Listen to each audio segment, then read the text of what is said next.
Calisthenics vlog 35. Hand സ്റ്റാൻഡ്സും എൻ്റെ പേടിയും തമ്മിലുള്ള ബന്ധമാണ് ഈ വീഡിയോയിലൂടെ ഞാൻ പറയാൻ ഉദ്ദേശിക്കുന്നത്.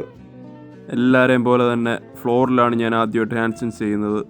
ഹാൻഡ് സ്റ്റാൻഡ്സ് പഠിക്കുമ്പം അതിൻ്റെ കൂടെ തന്നെ പഠിക്കുന്ന ഒരു സാധനമാണ് എങ്ങനെ അതിൽ നിന്ന് പുറത്തു വരാം, എങ്ങനെ സേഫായിട്ട് ബെയിൽ ഔട്ട് ചെയ്യാം എന്നുള്ളതും കൂടെയാണ്. അപ്പോഴാണ് അടുത്തവും വരുന്നത് പാരലറ്റ്സ്. ഫ്ലോറിൽ നിന്ന് കുറച്ച് പൊക്കമുള്ള പാരൽ ബാർസാണ് പാരലറ്റ്സ്.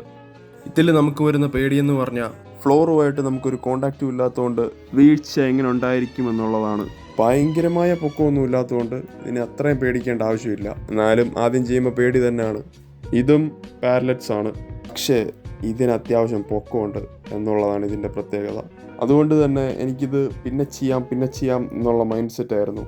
ഇന്ന് എന്തുകൊണ്ടോ എവിടെന്നോ കുറച്ച് ധൈര്യം ഉണ്ടായിരുന്നു ട്രൈ ചെയ്ത് നോക്കാൻ. അതുകൊണ്ട് വലുതായിട്ട് ചിന്തിക്കാനൊന്നും നിന്നില്ല. നമ്മുടെ ജിമ്മിൽ മാറ്റ് ഉള്ളതുകൊണ്ട് വീണാലും ആ മാറ്റിലോട്ട് വീഴാം. മാറ്റിൻ്റെ കൂടെ ഇതൊക്കെ ഉപയോഗിക്കാൻ അറിയാവുന്ന ആൾക്കാരും ജിമ്മിലുള്ളത് കൊണ്ട് അവരെയൊക്കെ കണ്ട് പഠിക്കുകയും ചെയ്യാം.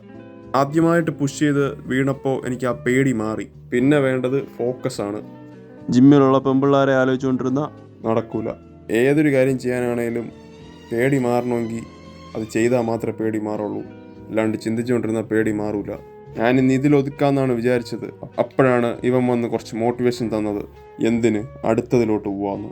ഇതിന് മുന്നത്തേന്നും പൊക്കമുണ്ട്, പക്ഷേ ഇതിൽ വീണപ്പോഴും സെയിം എഫക്റ്റ്. വലിയ മാറ്റമൊന്നുമില്ല. കുറച്ച് ഊക്കിന് വീഴുമെന്നേ ഉള്ളൂ, പക്ഷേ വീഴാൻ സെയിം ടെക്നിക്ക്. എനിക്കതിലേയും പേടി പെട്ടെന്ന് തന്നെ മാറി. സാധാരണ ഇങ്ങനെയല്ല എനിക്ക്. ഫിയർ ബ്രേക്ക് ചെയ്തുള്ള മൊമെൻ്റ് ഉള്ളത് കൊണ്ടാണ് ഇത് സെറ്റായതെന്ന്.